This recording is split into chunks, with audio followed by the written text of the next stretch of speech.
baru ngerekam. Kalian pikir penjual online tuh semua pada untung? Coba kalian pikir-pikir lagi. Gimana menyiasati penjualan online di tahun 2025? Nah, malam ini saya lagi kedatangan teman-teman baik saya yang main dalam, yang tergabung dalam Serangkai Harapan Bangsa. Jadi rapat umum pemegang saham Serangkai Harapan Bangsa saya nyatakan dibuka. Nah, di sebelah saya ada siapa, Pak? Oh iya, saya. Kayak bagaimana ya? Ya, saya dengan Atala ya kan. Ini memang Bang Surya ini memang salah satu kawan saya nih kan.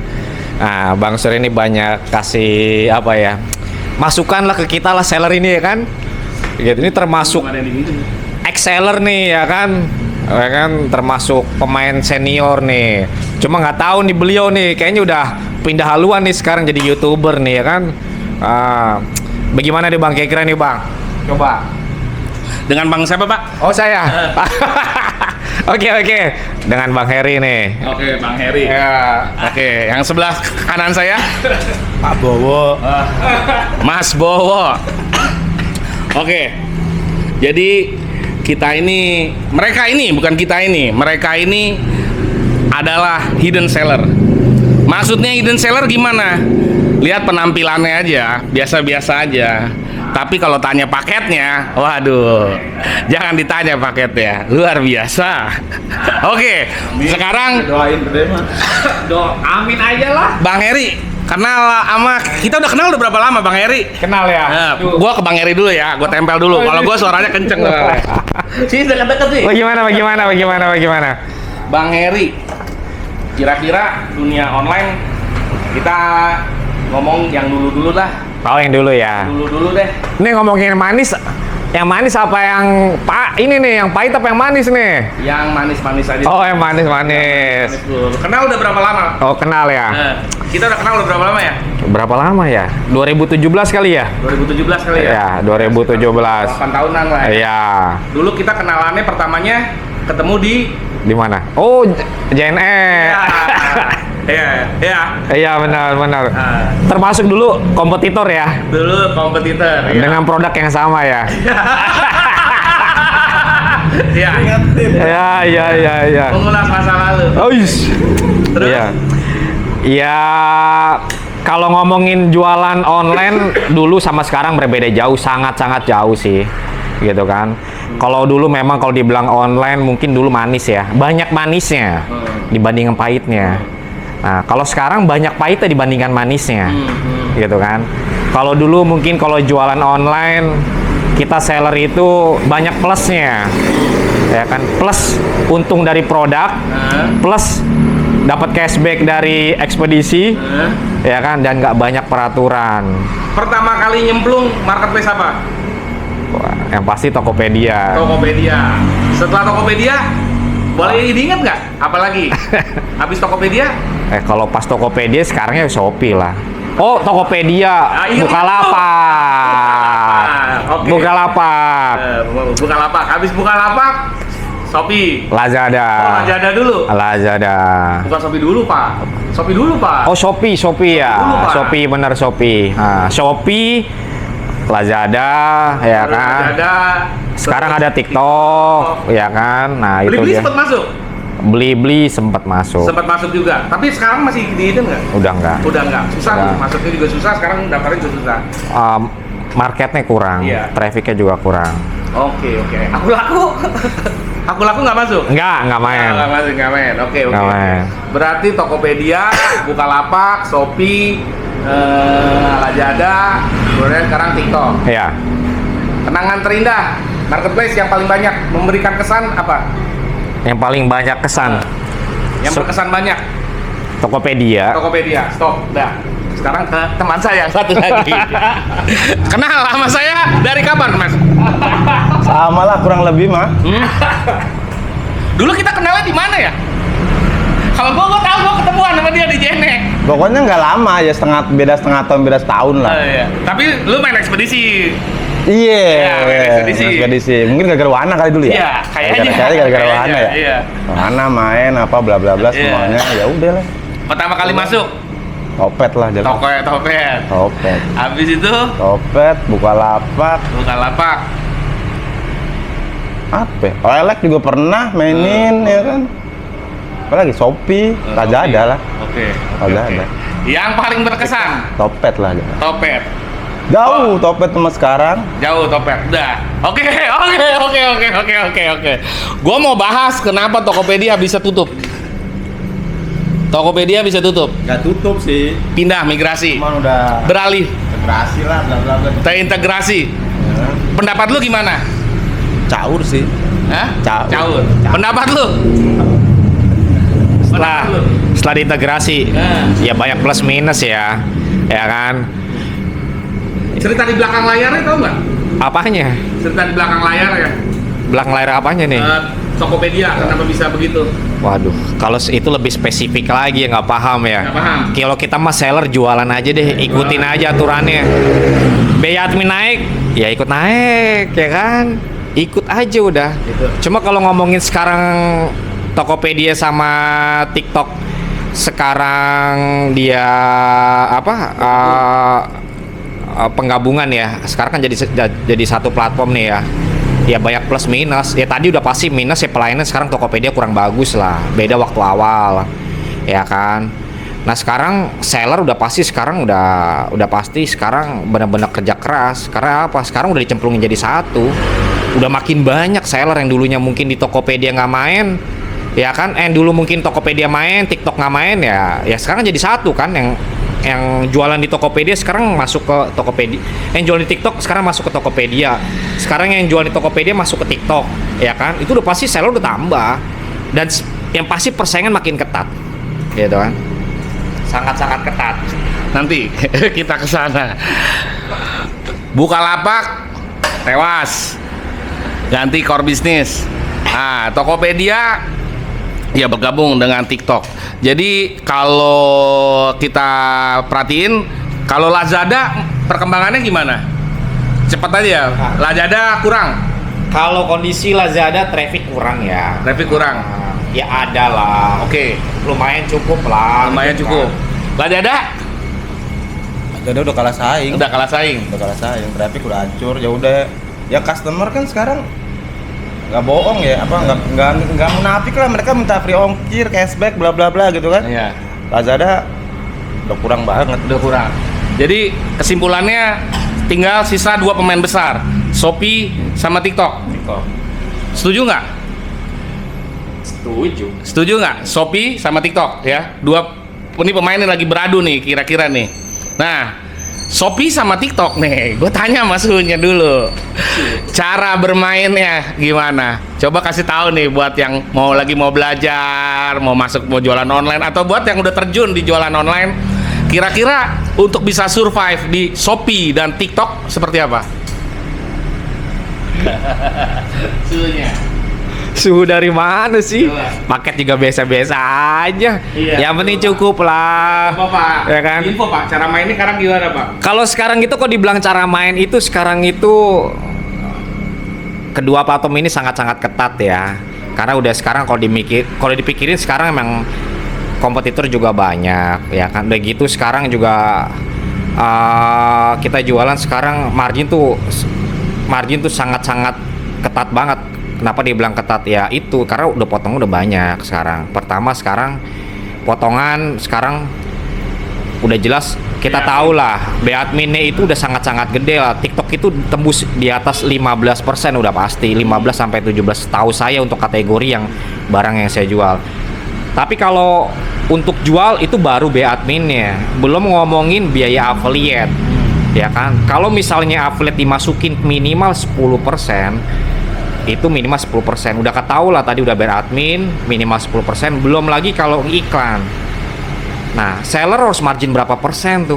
Ya kan? Cuma udah pasti nipis lah sekarang jualan. Ya dulu juga nipis juga, sekarang tambah tipis gitu. Cuma sekarang dibilang ya sangat ketat. kalau kiat-kiatnya yang pasti harus ngambil margin berapa persen nih? Ya, kalau kata orang kan harus ngambil margin 40% ya, berarti harus 40% harus ngambil margin nih. Ya kan? Ya kan? 40%. Coba bayangin 40%. Biaya admin anggap 17%. Affiliate 10%. Iklan 5-10% atau mungkin udah 15% coba. Margin, wah nipis banget itu, margin bisa 5% itu kan. Bisa 5-10%, bahkan mungkin kecil tuh. 40%. Ya kan? Bos, berapa persen bos? Nah, ini beda nih pasti. Kalau yang udah dibilangin kan sama Mas Heri kan emang ya admin udah besar, affiliate masuk ya kan. Cuman kalau yang diperhatiin di pasaran ya emang kalau yang jadi produk itu ada yang main di iklanin, ada yang main organik gitu ya kan. Lu berapa persen? Nah, itu dia kalau main iklan itu kayaknya 40 udah wajib. Udah wajib. Pak, kalau nggak 40 boncos udah jelas banget. Nah, Tadi udah dijelaskan 17 tambah affiliate-nya 10 ya kan. Iklan kan sebenarnya nggak jelas, cuma ngambil rata-rata aja 5-10 ya kan. Operasional itu belum ngitung, Iya. ya kan. Taruh operasional 3-5% lah gitu ya kan. Owner itu ya bisa dapat berapa tuh kan, 17 sama 10 27. Ya dihitung aja tuh lah ya pokoknya ya kan. Tapi kalau misalkan organik ya kan, cuman organik. Kalau organik gitu kan, lihat di pasaran orang-orang ya masih ada beberapa seller yang emang main organik ya kan. Mereka nggak ngiklan, nggak ini. Itu kalau yang saya lihat pendapat saya sendiri ya, itu masih main di 30. Kadang ada orang-orang gila yang nggak tahu dia pemain baru atau gimana, belum pernah ngitung atau gimana, ada yang di bawah 30. Saya nggak ngerti itu bisa main, bisa untung apa nggak tahu tuh. Oke. Sekarang tadi sekarang lu. Kondisi seperti ini, menurut lu siapa yang diuntungkan?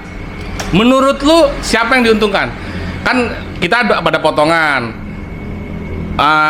Itu juga marketplace juga bilang mereka juga butuh budget biaya marketing yang besar, bakar duit lah istilahnya mereka.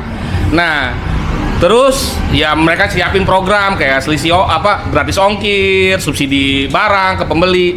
Nah, apakah benar emang pembeli diuntungkan? Coba menurut lo?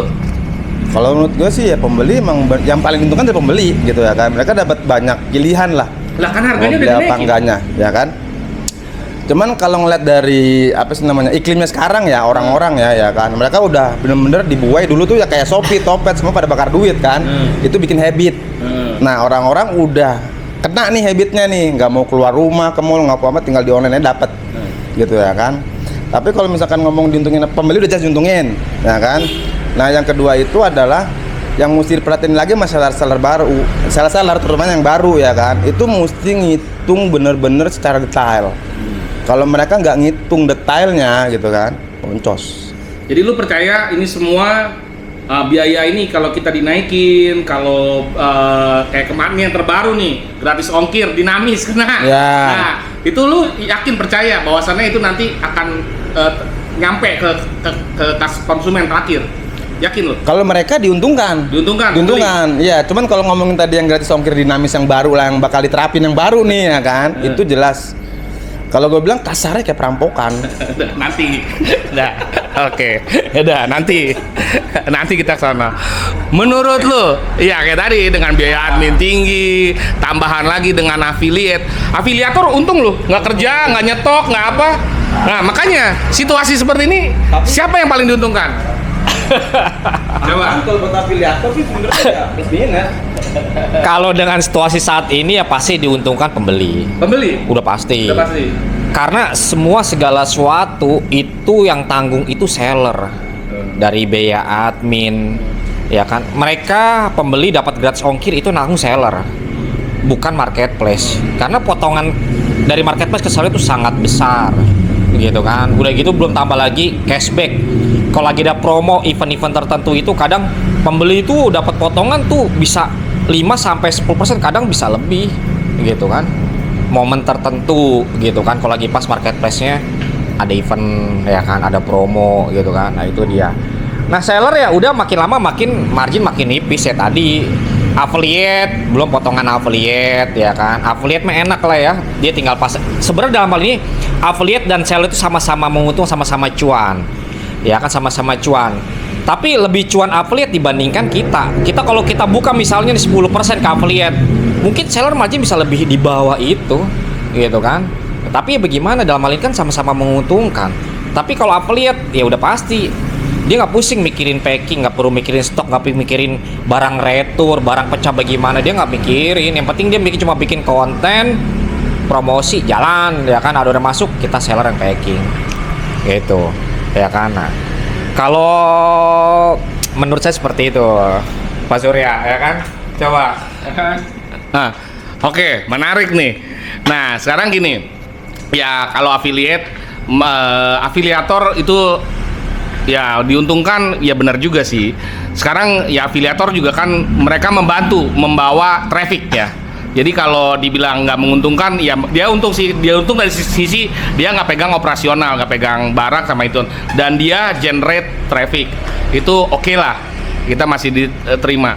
Nah, biaya admin ini, nah ini sebenarnya sama kayak yang lagi rame nih, yaitu di Gojek, Goto atau di Gojek yang sekarang nih, kan Gojek isunya lagi mau diambil sama Grab. Nah oke, kita bilang dari Gojek itu dia potongan ke sellernya itu sampai 30% kenyataannya. Nah, banyak orang yang nggak tahu ternyata Gojeknya itu dibilang rugi terus. Padahal kan Gojek itu anak perusahaan, ada perusahaan besarnya yaitu namanya Goto. Nah, Goto itu ada 14 perusahaan. Nah, koreksi nanti kalau saya salah. Jadi potongan itu biaya yang dipotong dari driver itu ya mereka bilangnya sih rugi, padahal untuk ngebiayain 13 perusahaan lainnya. Nah, ini fair atau enggak? Sekarang kalau marketplace saya sih masih belum jelas ya. Cuman nanti kalau ada yang mungkin ada yang jelas boleh komen-komen. Nanti ini kan analisa gembel aja, Anabel. Semua ini mereka bilang bakar uang. Jadi mereka potong baik itu ke seller maupun ke ekspedisi. Nah, untungnya kemana? Katanya sih ke konsumen. Konsumen jadi dipermudah.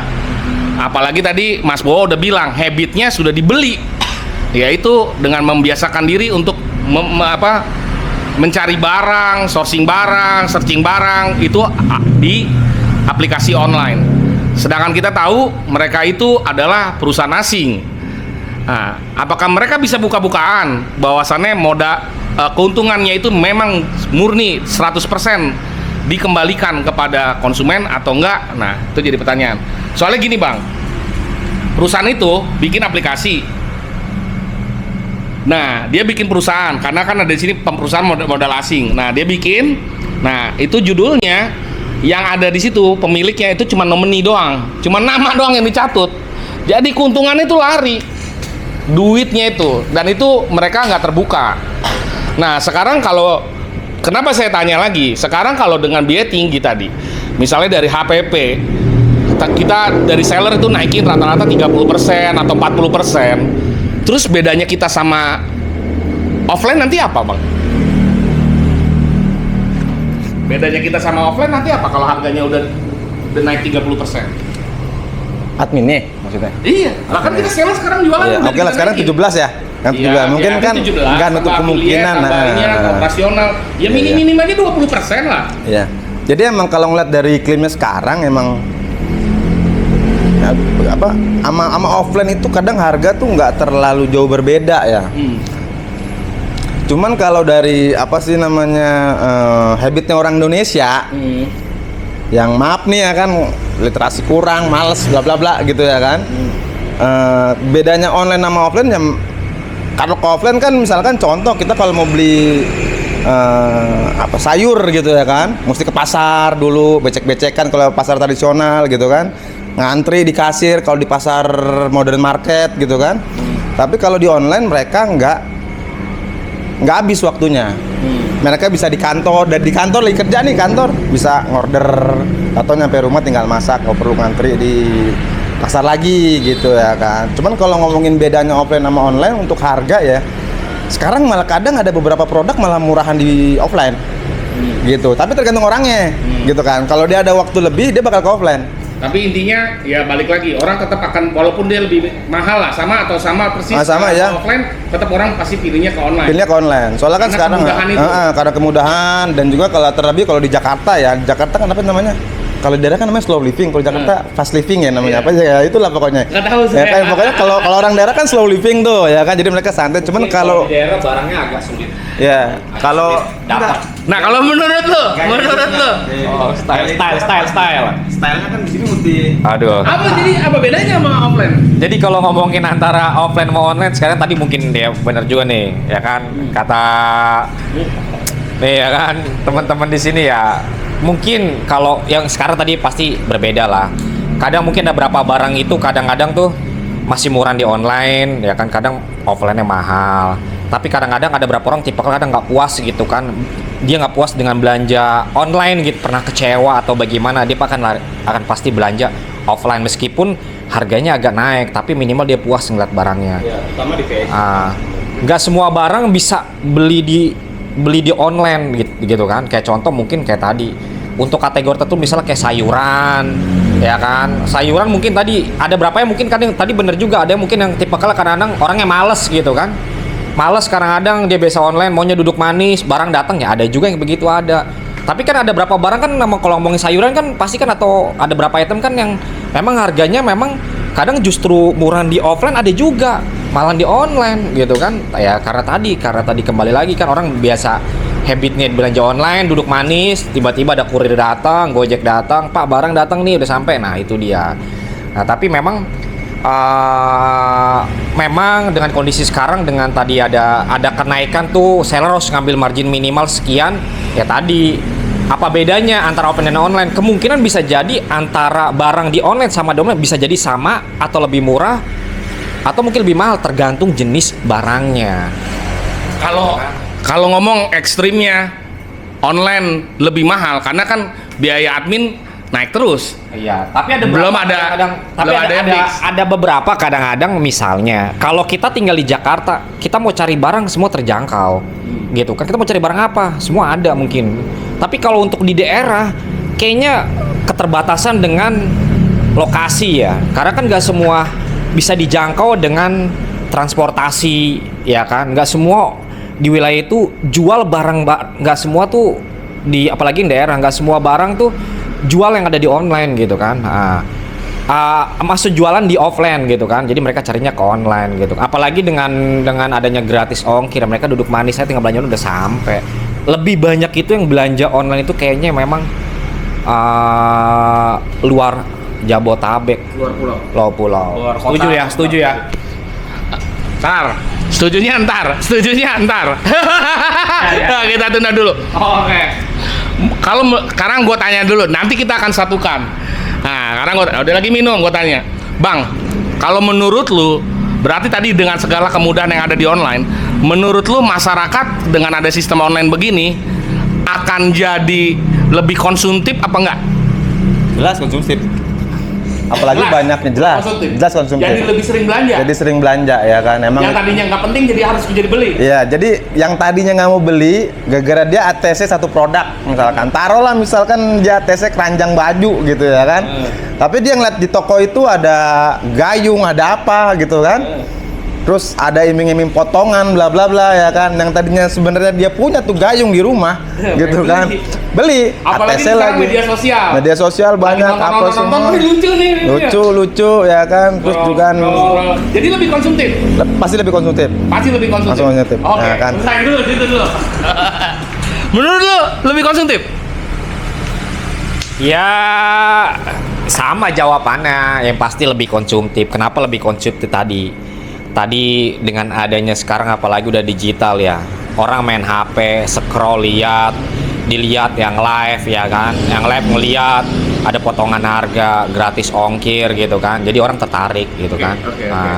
Jadi apalagi namanya dia baru gajian lagi kan, ada saldonya lagi ya kan di toko akunnya dia, ya udah tangannya gatel. Oke. Satu, seller konsumen diuntungkan. Dia Dia lebih konsumtif, ya dia bisa cari barang yang bisa mungkin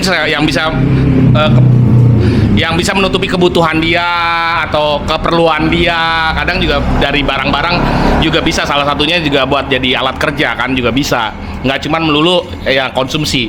Nah sekarang gue mau nanya, dari sisi dari kita ngomong yang diuntungkan selalu konsumen aja. Nah dari sisi seller dulu, kita ini bertiga adalah seller, kita menggantungkan hidup di dunia online, iya nggak? Menurut lu, singkat aja dah, karena ini panjang pasti.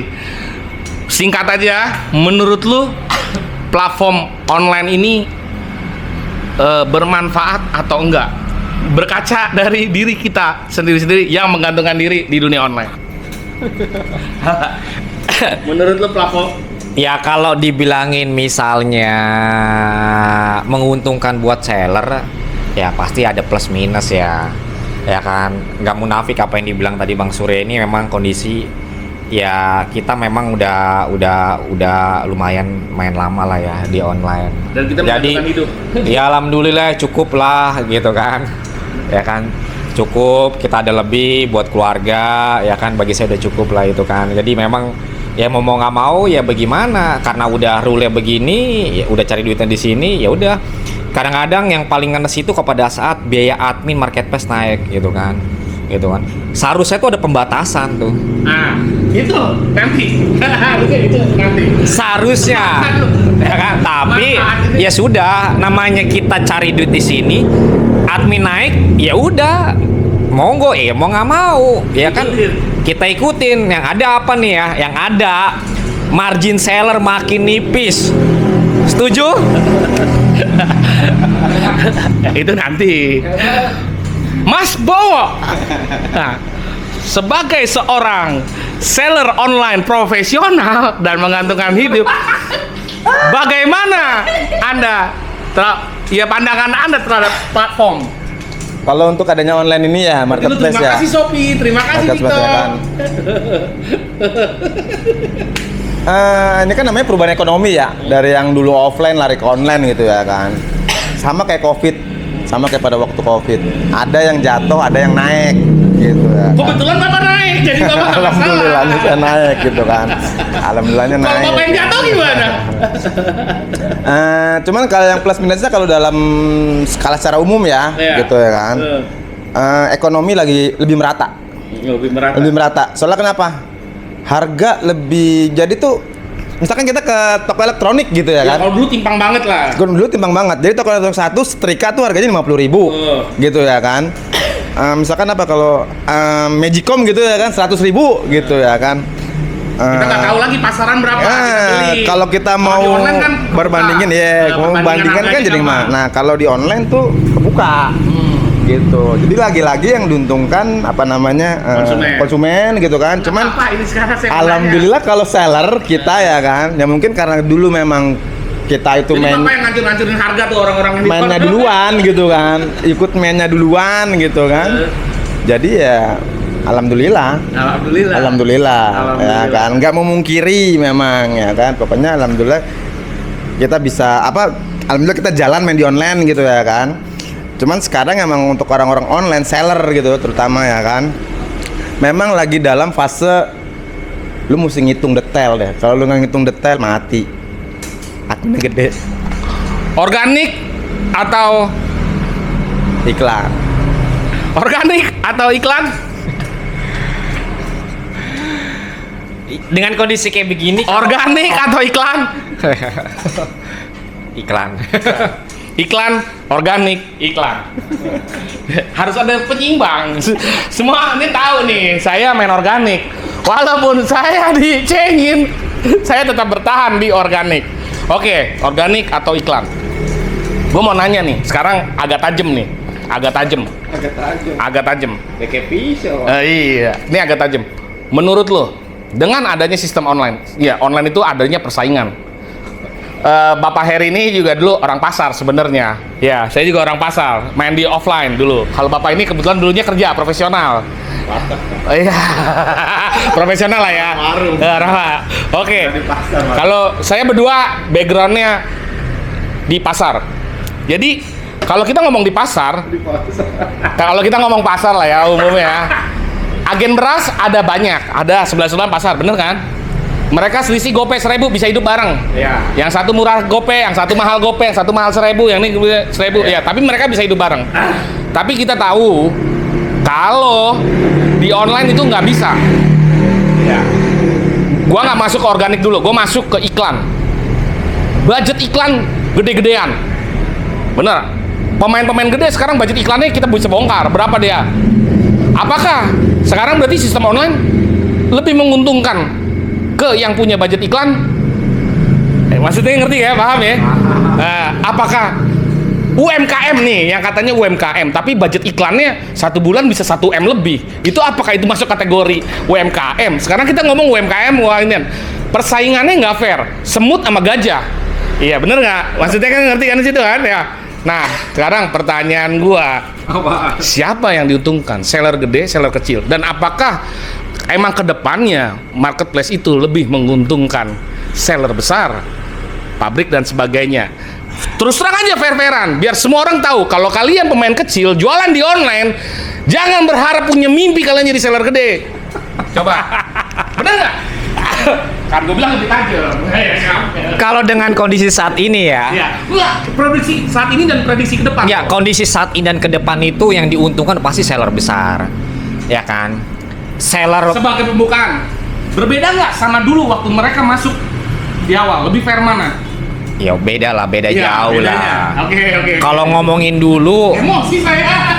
kalau ngomongin dulu itu yang Iya. udah pasti yang diuntungkan kita namanya untuk ya skala-skala UMKM itu masih masuk Masih lah. masuk, ya.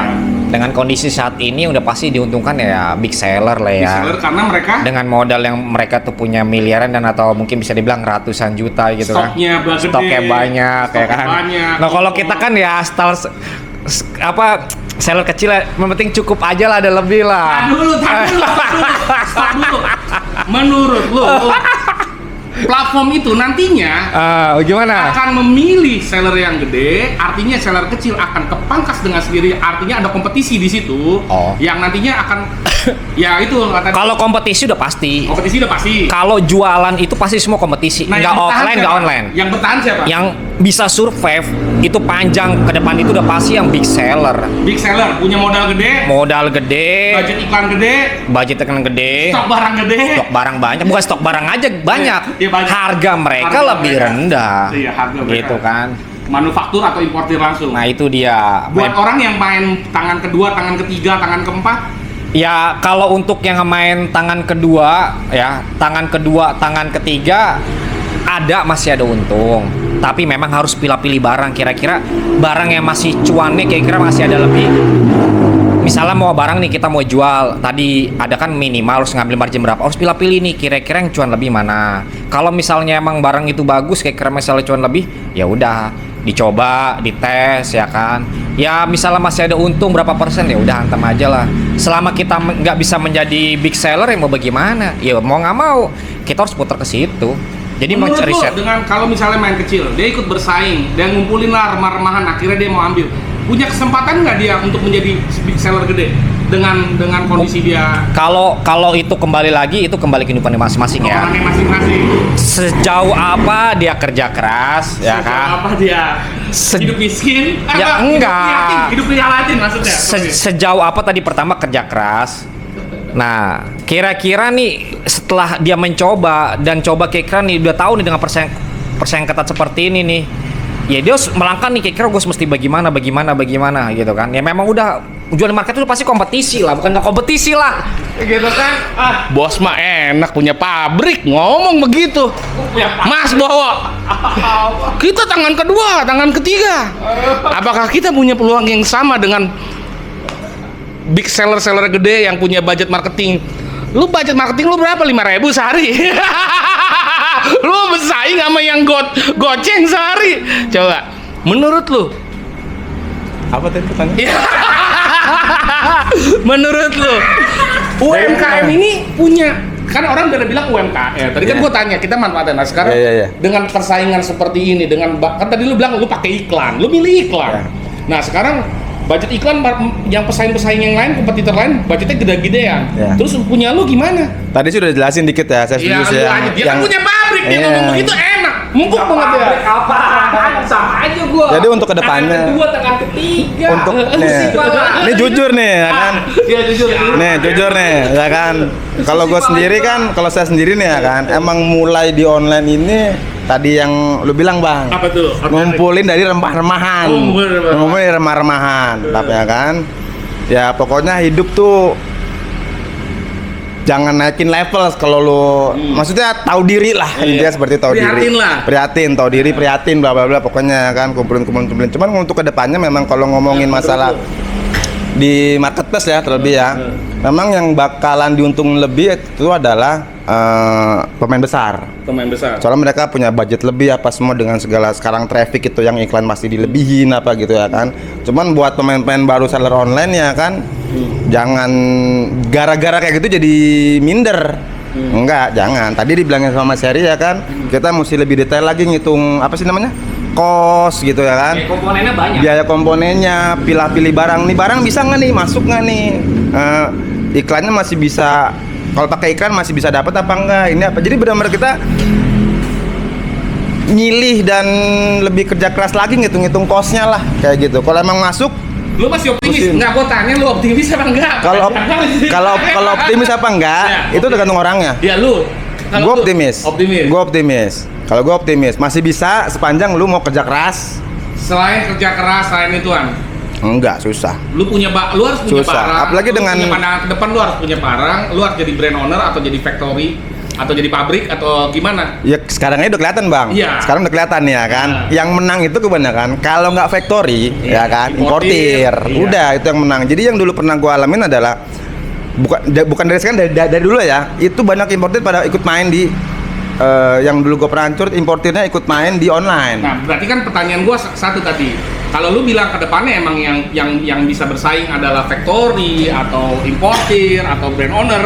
Ya. Nah, terus UMKM-nya berarti nggak bisa survive dong? Bisa, Kecil, bisa, masih Dengan bisa. harganya masih bisa. Masih bisa. Cuman ya itu, mereka benar-benar mesti ngitung biayanya itu, komponen-komponennya mesti benar-benar detail. Oke. Sekarang Gitu, tapi mesti menurut lu di Indonesia ini seller ada berapa jumlahnya? Udah banyak kah? Sudah terlalu agak gini. Banyak Kalau banget. di sebuah ini yang kita nggak tahu data pastinya ya. Iya. Ya ada yang bilang 20 juta, ada yang bilang 40 juta, ya kita nggak tahu lah. Yang pasti pegang data itu adalah marketplace-nya. Iya. Cuman sekarang kita ngomong begini aja. Kalau menurut lu untuk di dunia online, untuk seller-seller kondisinya sudah penuh atau masih bisa nerima seller-seller baru atau sudah tidak bisa menampung lagi? Halo, kawan. Ya. Masih bisa. Masih Masih bisa. Cuman soalnya gini loh, yang gue lihat kenapa gue bilang masih bisa ya kan. Jadi ada yang tumbang, ada yang tumbuh. Nah, ada yang tumbang. Apalagi ngeliat dari anak-anak Gen Z sekarang nih. Kalau gue liatin di sekeliling gue aja beberapa anak-anak Gen Z tuh mereka ya mungkin salah satu faktornya adalah yang gue ngeliat di medsos lah ya. Nyari kerja susah.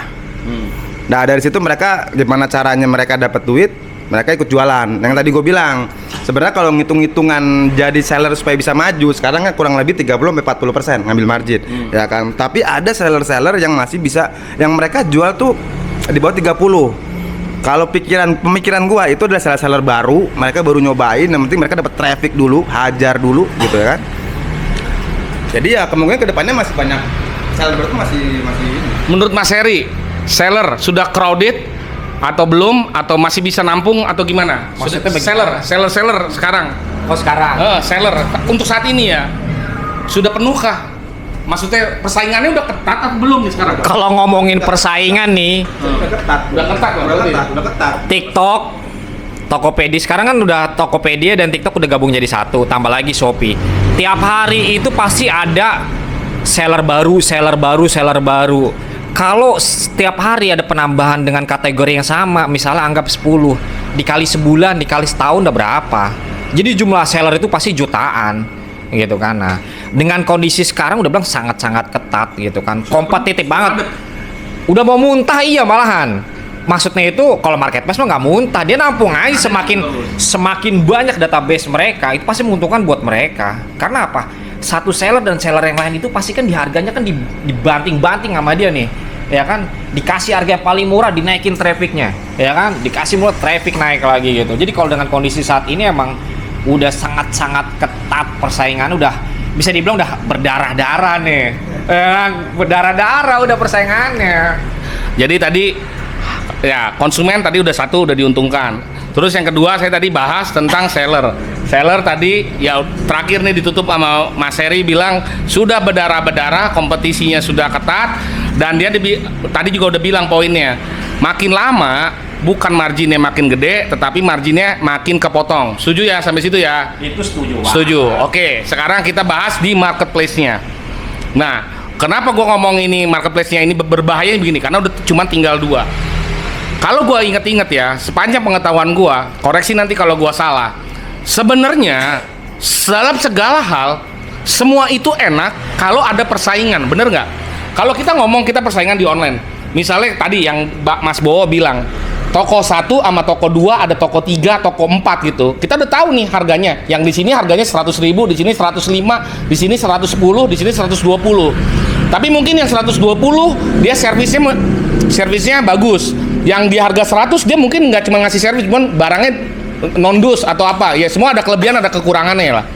Nah, bayangkan apabila yang terjadi adalah persaingan itu nggak ada. Artinya begini, kalau dari 4 toko ada pembeli enak, dia nggak cocok di toko yang satu, dia bisa lari ke toko yang ketiga lainnya, bener nggak?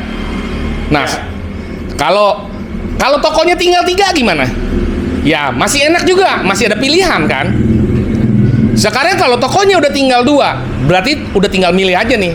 Lu kalau nggak di toko A, toko B. Nah biasanya persaingan itu akan menunjuk pada satu. Akhirnya juga cuma satu deh nih yang berkuasa. Nah ketika udah ada satu, siapakah yang diuntungkan? Nah sekarang marketplace cuma ada tinggal 3, satu udah setengah semaput. Tinggal ada 2. Sekarang saya ambil contoh persaingan misalnya di dunia penerbangan. Dulu banyak penerbangan, banyak industri penerbangan tuh ada banyak perusahaan penerbangan. Jadi tiket-tiket harga murah banyak. Nah sekarang pada tumbang yang main harga murah, tinggal 1-2 pemain. Akhirnya harga tiket melambung tinggi. Ojek online juga sama. Dulu ada banyak, ada Gojek, ada Grab, ada Uber, ada Maxim, ada InDriver, segala macem. Sekarang Grab beli Gojek, udah tinggal 1 pemain gede. Nah ketika 1 pemain gede, siapa yang akan bersaing sama dia? Nggak ada. Nah sekarang kalau di marketplace tinggal ada 3 pemain, 1 semaput, 2 lagi. Gua rasa powernya sama ya. Shopee sama TikTok powernya sama besar.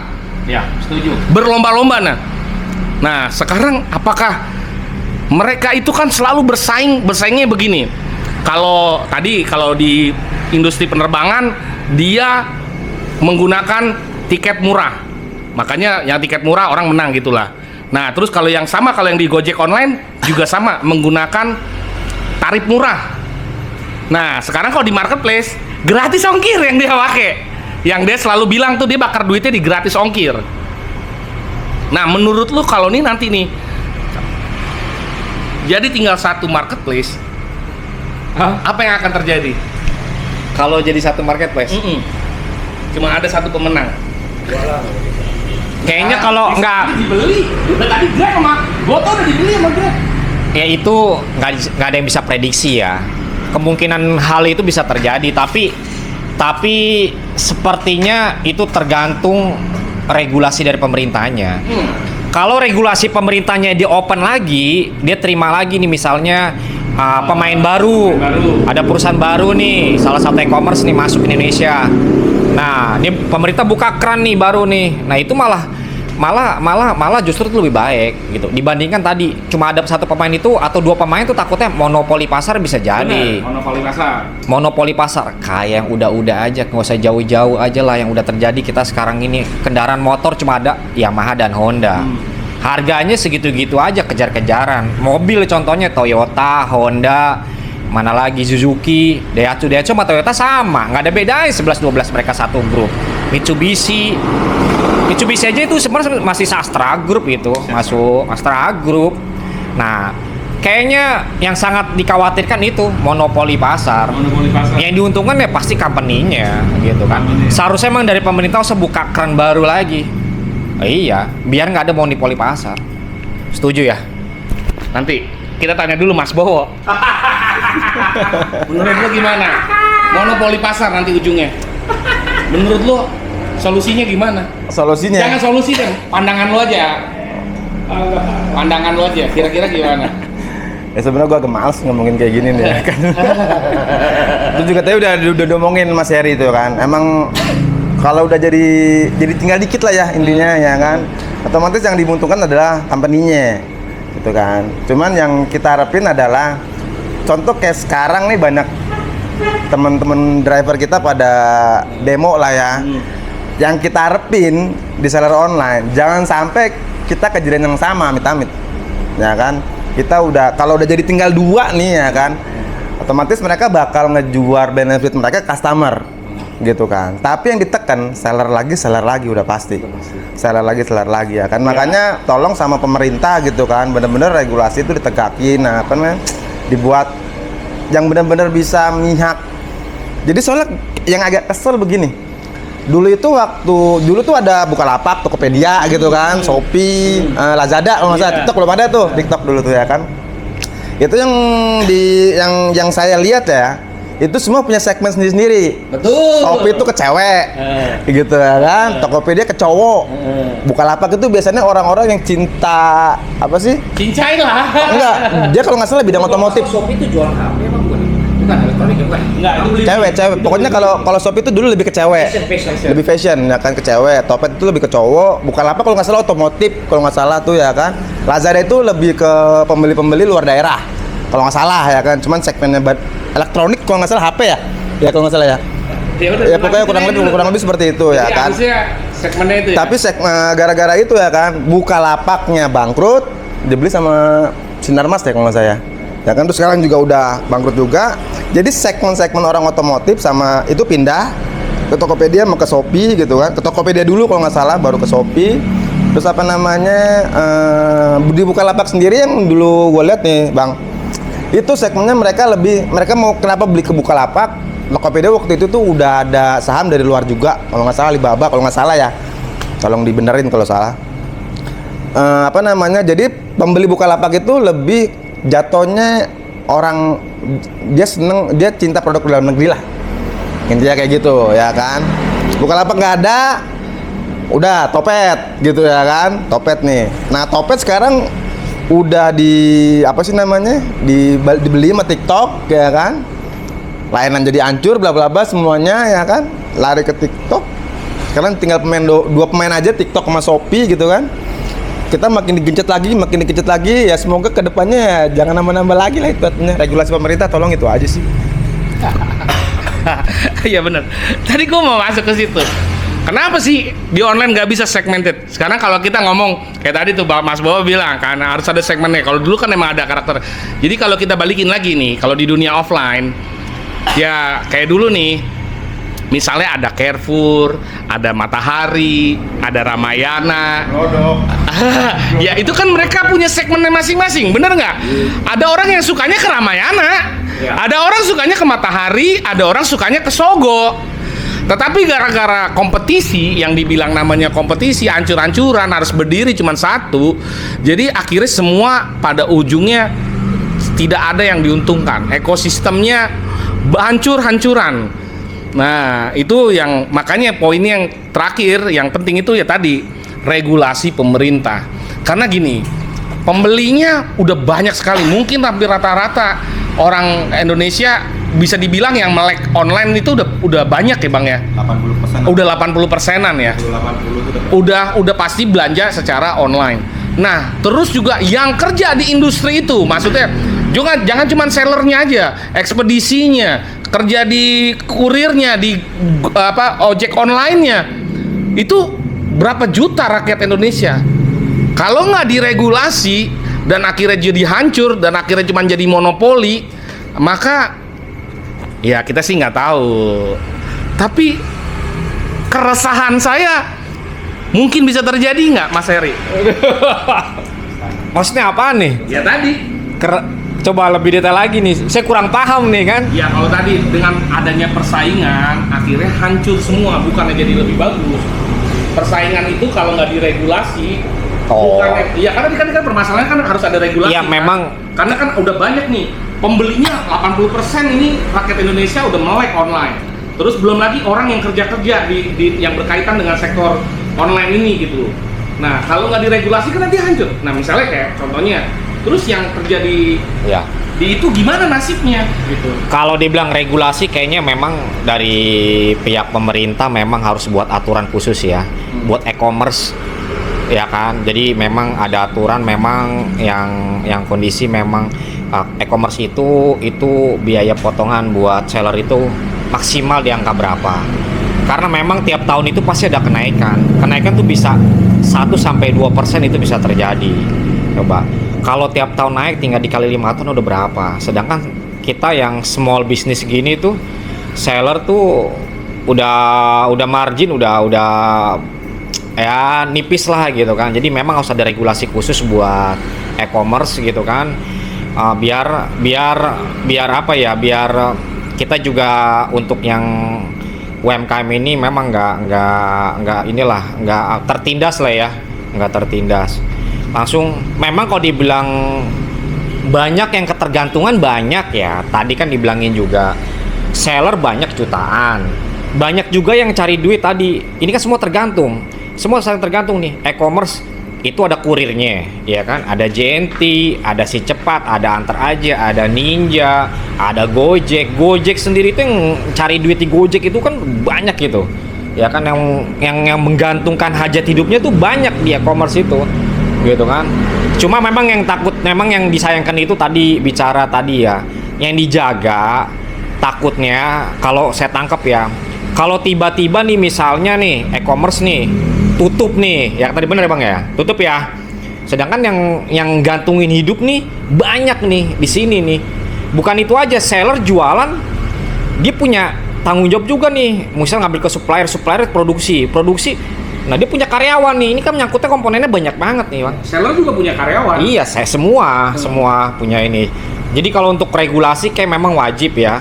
Untuk regulasi wajib, pemerintah mungkin bikin aturan khusus buat membatasi kira-kira di angka berapa gitu kan. E-commerce itu boleh ngambil margin gitu kan. Nah, menurut saya sih gitu kan. Tapi kan saya juga nggak tahu e-commerce ini dia marketplace ini kan pengeluaran dia itu kan seberapa saya juga nggak tahu. Cuma yang pasti kalau tidak dibatesin, yang ada seller untuk yang small business nih ya udah pasti habis pelan-pelan. Yang pemain besar ya udah pasti menang. The winningnya pemain besarnya. Ya kalau kita mengikut aja Bang, gitu Bang ya. Buat lu pasti setuju sama dia. Iya kan, nggak jauh lah. Cuman gua tanya sama lu, kenapa pemerintah nggak bikin e-commerce sendiri? Apakah e-commerce itu harusnya di BUMN kan atau diprivatisasi? Setuju nggak lo kalau diprivatisasi? Kalau pemerintah mungkin dia kasih potongan cuma 5%. Kan ini menguasai hajat hidup orang banyak. Mungkin nanti Danantara. Danantara dipakai Bilingin nanti. Iya, bikin e-commerce. Emang putra-putri bangsa kita nggak ada yang sanggup bikin platform e-commerce yang ramah kepada seller, bener ramah kepada pembeli juga. Gimana menurut lo? Dia ada punya.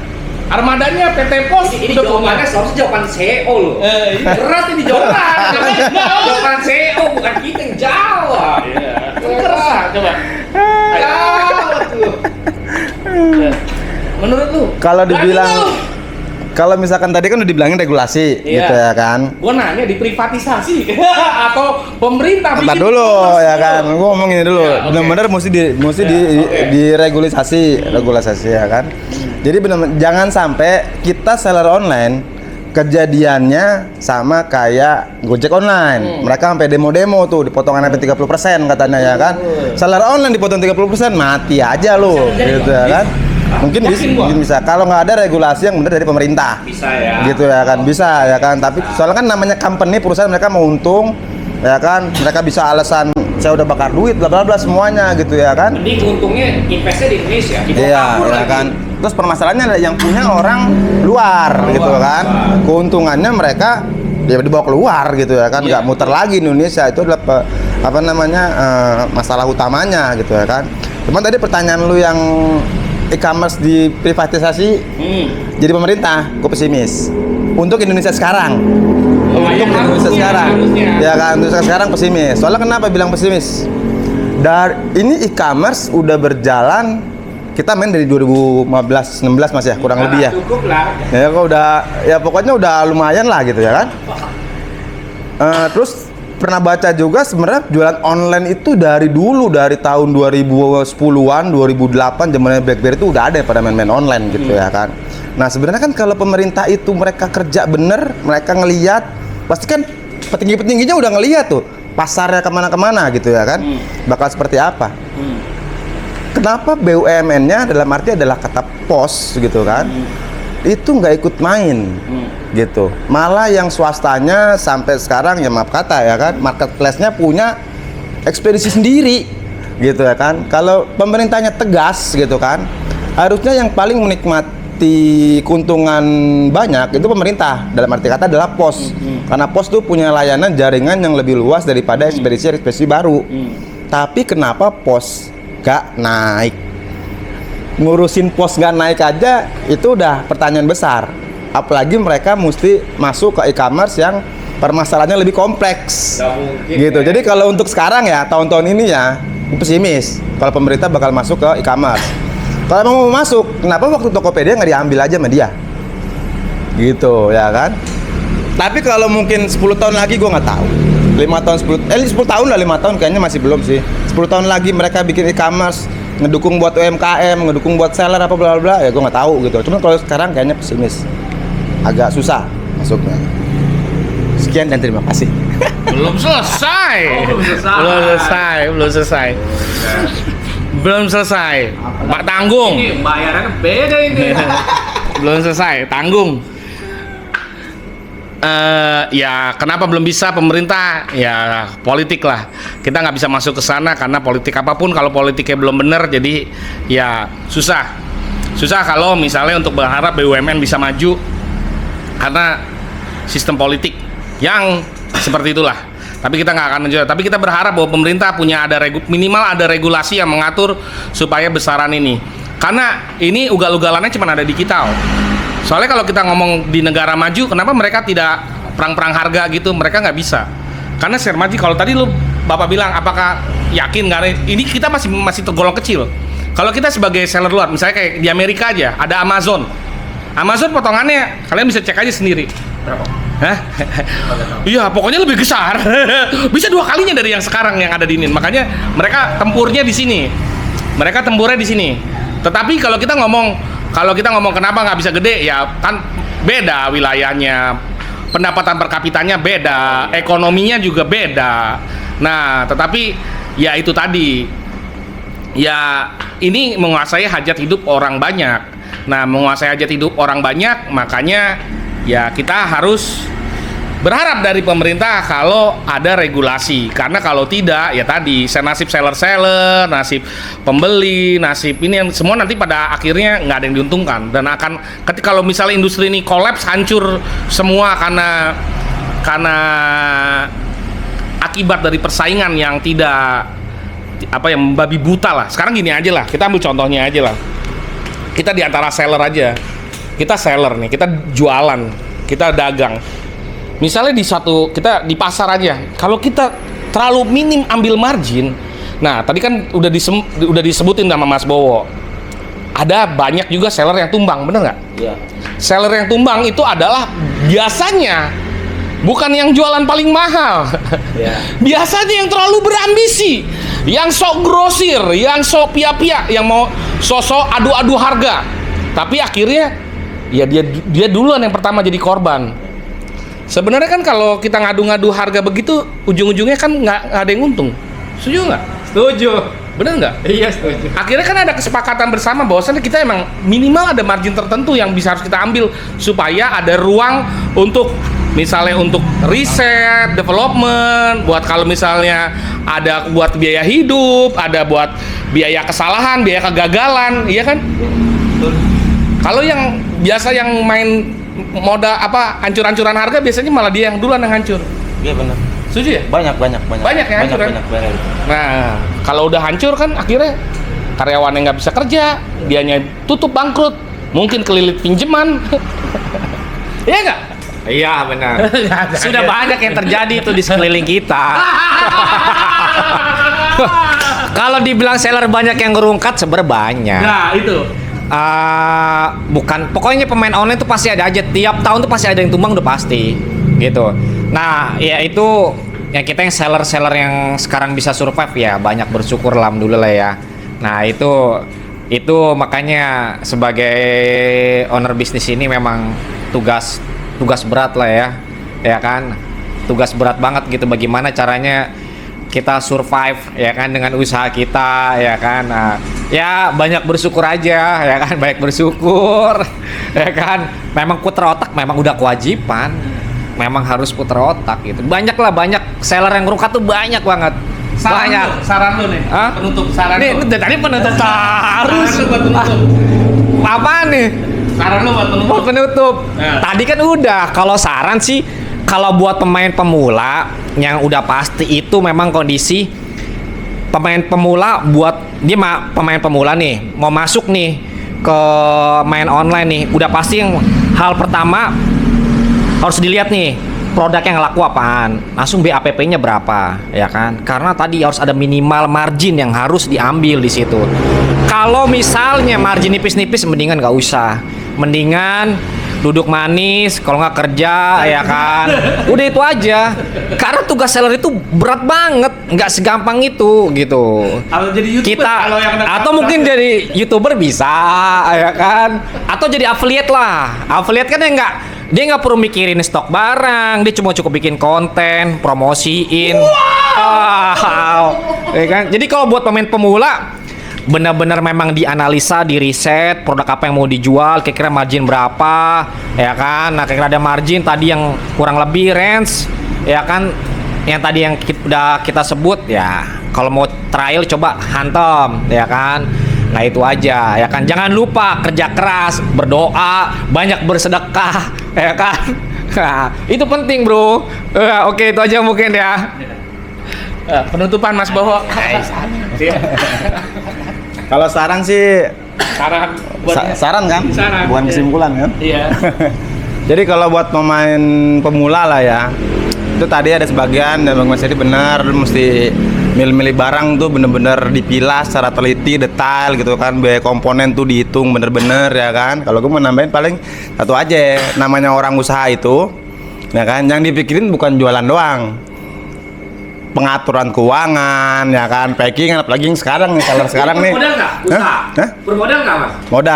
Modal perlu, Tapi kalau ngebosin bagaimana? tapi bukan nomor satu.